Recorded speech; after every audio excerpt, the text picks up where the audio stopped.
Hello అండి, welcome to profitmaster.in. ఇక ఈరోజు మార్కెట్స్ కానీ గమనిస్తే అటు గ్లోబల్ క్యూస్ పరంగా ఏషియన్ మార్కెట్స్ అన్నీ కూడా కొంచెం పాజిటివ్గా ఫ్లాట్గా ఉన్నాయి. ఇక నిన్న సెలవు తర్వాత ఈరోజు మన మార్కెట్స్ ఒక గ్యాప్ డౌన్ అనేది ఓపెన్ కావడం చూసాము. తర్వాత అక్కడి నుంచి మార్కెట్స్ డే అంతా కూడా చాలా వరకు పాజిటివ్ అంటే పెరుగుతూనే ఉన్నాయి. ఓవరాల్గా నిఫ్టీ 14,400 పైన నిఫ్టీ క్లోజ్ అయింది. అదేవిధంగా బ్యాంక్ నిఫ్టీ కూడా లో నుంచి బాగా రికవరీ మోర్ దెన్ 1,000 పాయింట్స్ పైన లో నుంచి రికవర్ అయింది. బ్యాంక్ నిఫ్టీ 31,782 దగ్గర క్లోజ్ కావడం చూస్తున్నాం. నిఫ్టీ అండ్ బ్యాంక్ నిఫ్టీ రెండు కూడా డే హైస్ దగ్గరే ఈరోజు క్లోజ్ అయినాయి. ప్రధానంగా ఈరోజు నిఫ్టీ ఇంత స్ట్రాంగ్గా పెరగడానికి బ్యాంక్స్ అని చెప్పొచ్చు. దాదాపు అన్ని బ్యాంకింగ్ స్టాక్స్ అటు హెచ్డిఎఫ్సి కానివ్వండి, ఐసిఐసిఐ కానివ్వండి, ఎస్బీఐ కానివ్వండి, యాక్సిస్ కానివ్వండి అన్నీ కూడా పార్టిసిపేషన్ బాగుంది. దాని కారణంగా నిఫ్టీ ఈరోజు లో నుంచి దగ్గర 250 పాయింట్స్ రికవరీ అనేది మనం చూసాము. ఏదేమైనప్పటికీ కూడా చాలా స్ట్రాంగ్ ర్యాలీ అనేది ఈరోజు, ఇంకా చెప్పాలంటే కొంత షార్ట్ కవరింగ్ ర్యాలీ అని చెప్పొచ్చు. సో ఈరోజు కనపడింది. ఇక నిఫ్టీలో టాప్ గెయినర్స్ కానీ గమనిస్తే ఈరోజు ఐసిఐసిఐ బ్యాంక్ 3.6%, అదేవిధంగా విప్రో 486 దగ్గర క్లోజ్ అయింది 3.5%. మరోవైపు జేఎస్డబ్ల్యూ స్టీల్ కూడా ఈరోజు 3.2% పెరిగింది. దీంతోపాటు కొన్ని ఈవెన్ టాటా స్టీల్ కూడా ఈరోజు చాలా స్ట్రాంగ్గా పెరిగిందని చెప్పొచ్చు. బ్యాంక్స్ ఇండెక్స్ పరంగా చూడాలంటే బ్యాంక్స్ కొన్ని ఎన్బిఎఫ్సి స్టాక్స్ బాగా పెరిగాయి. మరోవైపు ఓవరాల్గా మిడ్ క్యాప్ ఫార్మా కంపెనీస్ చాలా బాగా పెరిగాయండి ఈరోజు. దాదాపు చిన్న కంపెనీస్ అన్నీ కూడా ఈరోజు ఈవెన్ క్వాలిటీ స్టాక్స్ పెరిగాయి, ఫండమెంటల్స్ బాగున్న స్టాక్స్ పెరిగాయి. At the same time fundamentals week stocks కూడా ఈరోజు పెరిగాయని చెప్పొచ్చు. చాలా ఫార్మా కంపెనీస్ అన్నీ కూడా బాగా పెరిగాయి. అందులో కొన్ని ఫండమెంటల్గా స్ట్రాంగ్ ఉన్న కంపెనీస్లో లైక్ కోప్రాన్ కానివ్వండి, మోర్పెన్ కానివ్వండి, ఇవన్నీ కూడా 20% ఈరోజు మనకి సీలింగ్ కావడం చూసాము. రీసెంట్గా మనం మోర్పెన్ని 30 రూపీస్లో రికమెండ్ చేసాము. సో ఈరోజు అది 52 రూపీస్ ఉంది. ఏదేమైనప్పుడు కూడా చిన్న ఫార్మా కంపెనీస్ అన్నీ కూడా బాగా పెరిగాయి. ఇది ఓవరాల్గా మార్కెట్స్. ఇక అడ్వాన్స్ డిక్లైన్ రేషియో కానీ గమనిస్తే అడ్వాన్సెస్ ఎన్ఎస్సిలో 909 అడ్వాన్స్ ఉంటే డిక్లైన్ స్టాక్స్ 590 స్టాక్స్ డిక్లైన్స్ ఈరోజు ఎన్ఎస్సిలో మనం చూసాము. బైలర్ చెప్పాలి అంటే స్టాక్ స్పెసిఫిక్ యాక్షన్ అనేది చూసాము. కొన్ని సెలెక్టెడ్ స్టాక్స్లో కొంత అంటే result, for example ICICI bank ఈరోజు లో నుంచి బాగా పెరిగింది. రిజల్ట్ అనౌన్స్ అయ్యింది 24th. సో ఈ విధంగా న్యూస్ బేస్డ్ కానివ్వండి ఆర్ లైక్ రిజల్ట్ పరంగా కొన్ని స్టాక్ స్పెసిఫిక్ యాక్షన్ అనేది కొనసాగింది అని చెప్పొచ్చు. ఇక ఫ్యూచర్స్లో ఏ విధంగా ఉన్నాయి పొజిషన్స్, ఏ విధంగా బిల్డ్ అయినాయి. ఫ్యూచర్స్లో కానీ గమనిస్తే మనకి నెక్స్ట్ వీక్ F&O క్లోజింగ్ ఉంది. కాబట్టి ఏంటంటే ఇప్పుడు ప్రస్తుతం ఏంటంటే మిక్స్డ్గా ఉందని చెప్పొచ్చు. ఈరోజు అటు బ్యాంకింగ్లోనే మిక్స్డ్గా చూసాము. ఒకవైపు ఐసిఐసిఐ బ్యాంక్లో లాంగ్ పొజిషన్స్ బిల్డ్ అయితే, మరోవైపు ఇటు హెచ్డిఎఫ్సి బ్యాంకు తర్వాత ఎస్బీఐలో షార్ట్ కవరింగ్ వల్ల పెరిగింది. ఐసిఐసిఐ బ్యాంక్ పెరిగింది, తర్వాత హెచ్డిఎఫ్సి బ్యాంక్ పెరిగింది. కాకపోతే ఐసిఐసిఐ బ్యాంక్లో లాంగ్స్ బిల్డ్ అయినాయి, బట్ హెచ్డిఎఫ్సి బ్యాంక్లో ఓన్లీ షార్ట్ కవరింగ్ వల్ల పెరిగింది అనమాట. ఎస్బీఐ కూడా షార్ట్ కవరింగ్ వల్ల పెరిగింది. ఈ విధంగా ఒకే సెక్టర్లో మిక్స్డ్గా ఉన్నాయని చెప్పొచ్చు. ఓవరాల్గా ఎక్కువగా షార్ట్ కవరింగ్ కనపడింది. తర్వాత కొన్ని స్టాక్ స్పెసిఫిక్ లైక్ ఫార్మా లాంటి వాటిలో లాంగ్స్ అనేది ప్రస్తుతానికి F&O డేటాను గమనిస్తే మనకి కనపడుతుంది. సో ఓవరాల్గా ఇక్కడ నుంచి నిఫ్టీ ఏ విధంగా ఉండవచ్చు. నిఫ్టీ మనం చూసాము 14,300 బిలో క్లోజ్ అయింది లాస్ట్ ట్రేడింగ్ సెషన్. మళ్ళీ ఈరోజు చాలా స్ట్రాంగ్గా నిఫ్టీ అనేది మళ్ళీ 14,400 పైకి వచ్చింది. బట్ ఏదేమైనప్పటికి కూడా ఈ సిరీస్కి April 29th వరకు మాత్రం నిఫ్టీకి 14,300 అనేది ఒక సపోర్ట్గా ఉండవచ్చు. అది బ్రేక్ అయితేనే నిఫ్టీ ఫర్దర్గా వీక్ అయ్యే అవకాశాలు ఉంటాయి. ఒకవేళ అది బ్రేక్ కాకుండా ఉంటే ప్రస్తుతం ట్రెండ్ అనేది రేంజ్ బౌండ్లో బిట్వీన్ 14,300 డౌన్ సైడ్ అనమాట. హైయర్ సైడ్గా గమనిస్తే 14,600 దాకా వెళ్ళడానికి అవకాశం ఉంటుంది. అయితే దీంతోపాటు గ్లోబల్ క్యూస్ చూడండి, పదే చెప్తుంటాను. ఎందుకంటే గ్లోబల్ క్యూస్తో పాటు మనకి ఈ కోవిడ్ కేసెస్ని కూడా చూడమని చెప్తాను. ఇక్కడ నుంచి కోవిడ్ కేసెస్ మరింత భారీగా పెరగడం అయితే అది మళ్ళీ మార్కెట్స్ని ఇంకొక సెల్ ఆఫ్కి దారితీసే అవకాశాలు ఉంటాయి. న్యూస్ బేస్డ్ ఎప్పటికప్పుడు ట్రాక్ చేయమని చెప్తాను. ఎందుకంటే ఇప్పుడు పరిస్థితులు ఆ విధంగా ఉన్నాయి. కాబట్టి మనం ఈరోజు అనుకున్న సపోర్ట్స్ ఇవన్నీ కూడా ఏంటంటే బేస్డ్ ఆన్ మార్కెట్ కండిషన్ తగ్గట్టుగా మనం డెసిషన్ తీసుకోవాల్సి ఉంటుంది. ఇక బ్యాంక్ నిఫ్టీ పరంగా చూడాలి అంటే బ్యాంక్ నిఫ్టీ మాత్రం ఇంకా స్టిల్ సెల్ అండ్ ర్యాలీస్గా చెప్తాను. ఈరోజు స్ట్రాంగ్గా క్లోజ్ అయినా కూడా ఇదేంటంటే రీట్రేస్మెంట్ అనమాట. రీసెంట్ హై నుంచి బాగా తక్కువ టైంలో ఎక్కువ పడింది అనమాట. అంటే ఓవర్ సోర్లో banking stocks or bank Nifty ఉంది. కాబట్టి ఏంటంటే కొంచెం రీట్రేస్మెంట్ కనపడింది ఈరోజు. ఈ రీట్రేస్మెంట్ నేను కూడా 32,200 దాకా వెళ్ళడానికి అవకాశం ఉంది. ఇక్కడ నుంచి ఒక 500 పాయింట్స్ 600 పాయింట్స్ ఇంకా బ్యాంక్ నిఫ్టీ పెరగొచ్చండి. 32,200 నుంచి 32,350 ఆ లెవెల్స్ దాకా వెళ్ళవచ్చు. అక్కడ బ్యాంక్ నిఫ్టీకి రెసిస్టెన్స్ అనేది ఫేస్ చేసే అవకాశం ఉంది. 32,200 నుంచి 32,350 ఆ లెవెల్స్ దగ్గర వరకు అక్కడ బ్యాంక్ నిఫ్టీ రెసిస్టెన్స్ ఫేస్ చేసే అవకాశం ఉంది. ఇక ఓవరాల్గా మాత్రం బ్యాంక్ నిఫ్టీ మాత్రం సెల్ అండ్ ర్యాలీస్గానే చెప్తాను. నిఫ్టీ మాత్రం రేంజ్ బౌండ్ ఉండే అవకాశం ఉంది. అయితే 14,300 బ్రేక్ అయితే మాత్రం ఒక్కసారి సెల్లింగ్ ఎక్కువ కావడానికి కూడా అవకాశాలు ఉంటాయి. దీంతోపాటు స్టాక్ స్పెసిఫిక్ యాక్షన్, ఎందుకంటే రిజల్ట్ స్టేజ్ కొనసాగుతుంది కాబట్టి స్టాక్ స్పెసిఫిక్ యాక్షన్ కొనసాగవచ్చు. మరోవైపు అటు ఎఫ్ఐస్ కానీ గమనిస్తే వాళ్ళు కంటిన్యూగా నెట్ సెల్లర్స్గా ఉన్నారు. ఎక్కువగా ఈ ఏప్రిల్ మంత్ అంతా కూడా గమనిస్తే నెట్ సెల్లర్స్గా ఉన్నారు, అది గమనించండి. కాబట్టి ఇక్కడ నుంచి మార్కెట్స్ భారీగా పెరిగిపోయే అవకాశాలు లేవు. ఈవెన్ స్టాక్స్ కూడా ఇంతకు ముందులాగా భారీగా పెరిగే అవకాశాలు లేవు. కొంచెం ట్రేడర్స్ కొంచెం ప్రాఫిట్స్లో ఉంటే మాత్రం చిన్న ప్రాఫిట్స్కి, ఇంతకు ముందులాగా ఎక్కువ ప్రాఫిట్స్ కోసం కాకుండా చిన్న ప్రాఫిట్స్కి ట్రేడర్స్ చెప్తున్నాను, ప్రాఫిట్స్ని బుక్ చేసుకోండి. ఇది ఓవరాల్గా మార్కెట్స్ గురించి. ఇక చాలామంది అడుగుతున్న స్టాక్స్లో ఇండిగో పెయింట్స్ గురించి అడుగుతున్నారండి.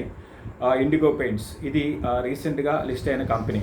ఇండిగో స్టాక్ ఇండిగో పెయింట్స్ 2,300 దగ్గర ప్రస్తుతానికి క్లోజ్ అయింది.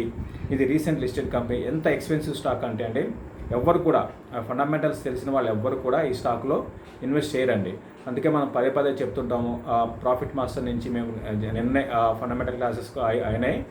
5 బ్యాచెస్ ఇప్పటివరకు మనకి కంప్లీట్ చేసాము. సో ఫండమెంటల్స్ నేర్చుకోండి అని చెప్పేది ఎందుకేనండి, చాలామంది ఈ స్టాక్లో హయ్యర్ లెవెల్స్లో కొని ఉంటారు, అందరూ కూడా నష్టాల్లో ఉండి ఉంటారు. లిస్టింగ్ దగ్గర నుంచి స్టాక్ ఏమాత్రం పెరగడం పక్కన పెట్టి పడుతూనే ఉంది. చాలా ఎక్స్పెన్సివ్ స్టాక్ అండి.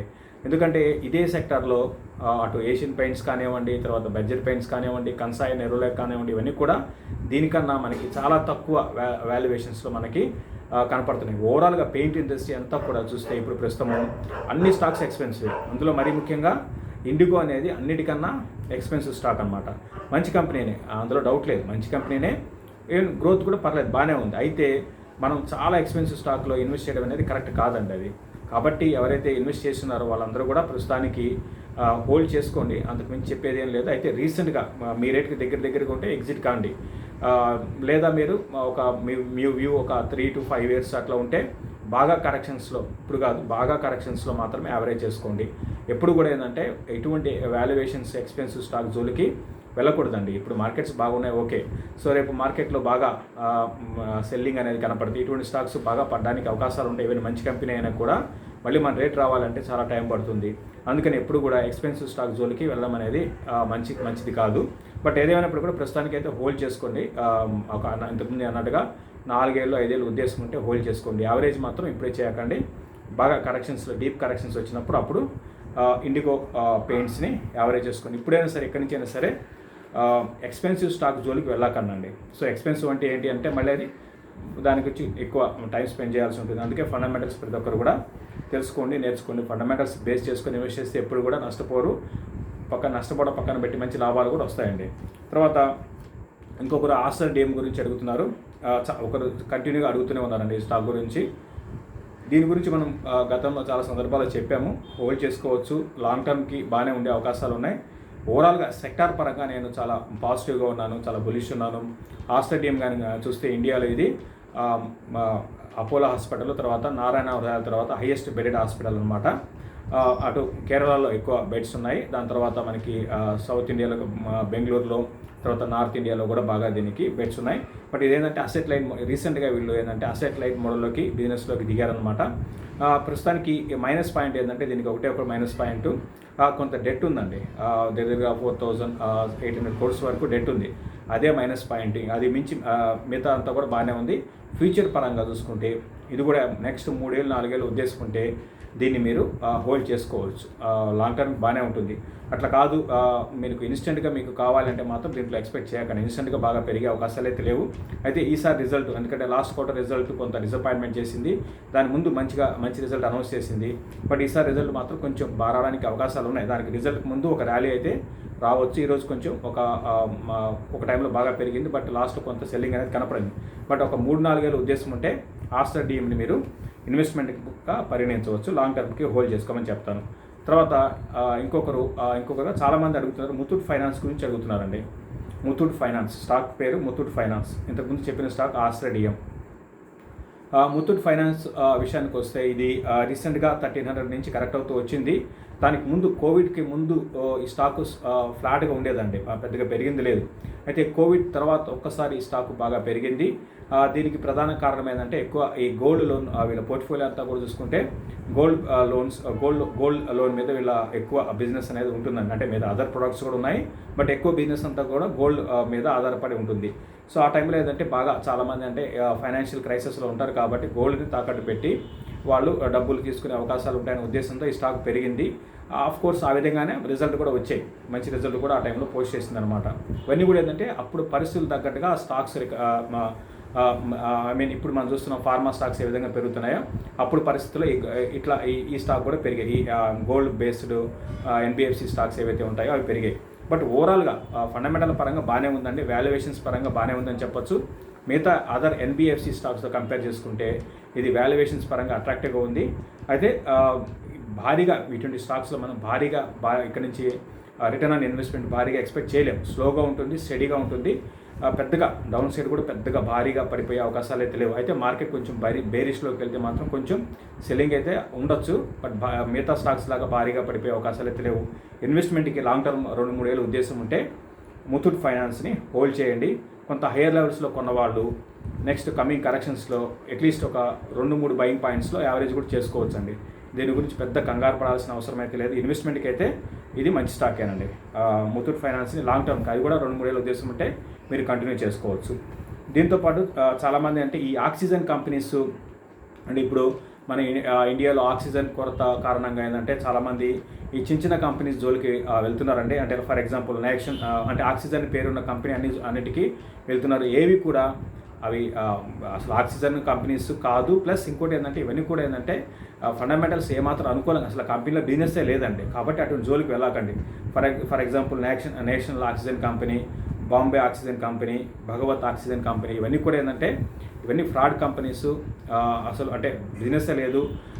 వీటికి ఏంటంటే కొంతమంది ఆపరేటర్స్ ఈ స్టాక్ని ఆపరేట్ చేసి మీకు న్యూస్ని క్రియేట్ చేసి మెసేజ్లు వస్తాయి సెల్ ఫోన్కి ఈ స్టాక్స్ కొనండి అని. సో ఇటువంటి స్టాక్స్ జోలికి వెళ్ళకండి. ఆక్సిజన్ బాగా ఇప్పుడు పరిస్థితుల్లో ఆక్సిజన్ డిమాండ్ ఉంది కదా అని చెప్పి ఆక్సిజన్ కంపెనీస్ కొనడం అనేది కరెక్ట్ కాదు. ఉన్న ఒకటే ఫండమెంటల్గా ఎంతో కొంత బాగుంది అంటే ఇండియా అంటే ఇది ఆల్రెడీ పెరిగింది. ఇండియా అనేది ఇంతకుముందు బీఓసి భారత్ ఆక్సిజన్ కంపెనీ అని ఉండేది. ఇది బాగా పెరిగింది, 1874 దగ్గర ప్రస్తుతానికి ఉంది. ఇది కూడా 900 రూపీస్ నుంచి పెరిగింది. కాబట్టి ఇక్కడ నుంచి ఇది బాగా పెరిగిపోయే అవకాశాలు కూడా లేవు. ఎందుకంటే ఇది ఫండమెంటల్స్ అంత గొప్పగా ఏం లేవు. ఇప్పుడు ఈ జస్ట్ ఒక న్యూస్ కారణంగా పెరిగింది. దీంట్లో కూడా మీరు క్లోజర్గా 2200 అట్లా ఆ లెవెల్కి వస్తే సార్ ప్రాఫిట్ బుక్ చేసుకోండి. ఎందుకంటే ఇది అంత గొప్ప ఫండమెంటల్స్ లేవు. వాల్యుయేషన్స్ పరంగా ఎక్స్పెన్సివ్ గ్రోత్ లేదండి కంపెనీలు. ఇది ఏంటంటే ఈ కోవిడ్ అనేది అయితే 1 మంత్ ఉంటుందో, 2 మంత్స్ ఉంటుందో, 3 మంత్స్ ఉంటుందో, ఆ తర్వాత మళ్ళీ నార్మల్ అవుతుంది. కాబట్టి ఇటువంటి స్టాక్స్కి వెళ్ళకండి. ఇంతకుముందు భారత్ ఇమ్యూన్ అనే కంపెనీ బాగా పెరిగింది. అది కూడా ఏంటంటే బయోటెక్ కంపెనీ అని చెప్పి అందరూ ఇన్వెస్ట్ చేస్తారు, ఎక్కిపోయారన్నమాట. సో అది 87 నుంచి ఈరోజు 41 రూపీస్కి వచ్చింది. సో ఇటువంటి స్టాక్స్ జోలికి వెళ్ళకండి. ఇప్పుడు కూడా ఏంటంటే మంచి స్టాక్స్ ఉండండి. ఇవన్నీ కూడా ఏంటంటే మరి ఎగ్జిట్ కాలేవండి. టైం బీయింగ్ పెరగొచ్చేమో కానీ వన్స్ ట్రెండ్ రివర్స్ అయితే రోజు డౌన్ సైడ్ ఫేజ్ అయిపోతే ఎగ్జిట్ కాలేవు. కాబట్టి ఇటువంటి అసలు బిజినెస్ లేని కంపెనీస్ జోలికి వెళ్ళకపోవడం మంచిదండి. ఇది క్లోజింగ్ రిపోర్ట్. మళ్ళీ రేపు మార్నింగ్ మార్కెట్లో కలుద్దాం. చూస్తున్న ప్రతి ఒక్కరు కూడా షేర్ చేయండి, అదేవిధంగా లైక్ చేయమంటాను. దీంతోపాటు ప్రాఫిట్ మాస్టర్ మనకి వెబ్సైట్ ప్రాఫిట్మాస్టర్.in వెబ్సైట్కి ప్రతిరోజు చూడండి.